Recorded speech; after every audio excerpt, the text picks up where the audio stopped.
Hey folks, Happy New Year! Here's a belated look at the January updates to Morse.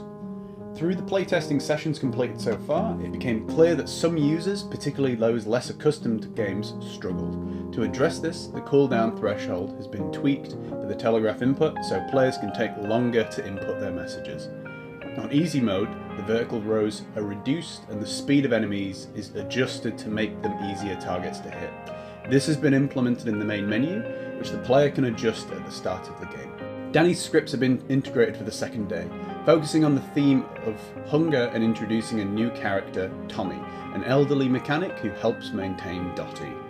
The master script has been updated, and as part of implementing these new sections, I've added advanced controls which allow for more customization.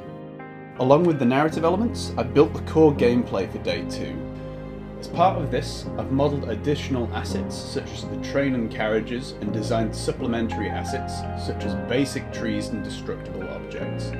These segments have been connected to the main narrative and doubles the current content of the project. The previous notification system was needlessly complicated, so I created a check for changes to the notification string which would toggle the pop-up.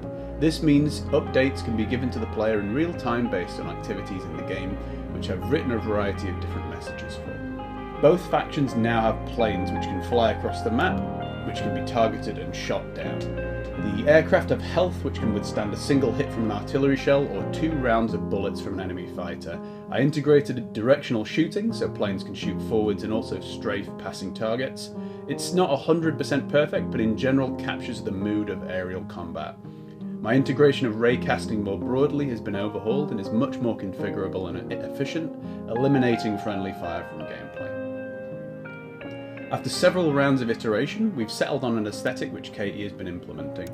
I had my reservations about increasing the colour palette at the risk of bloating the scope of the project, but the designs Katie has done adds a whole other level of polish and character to the project, and also gives a layer of contrast between the gameplay and the narrative segments. Having updated these assets, Katie will now work her way through the rooms and animated sequences. Thank you for your patience waiting for an update. We'll have more content coming real soon.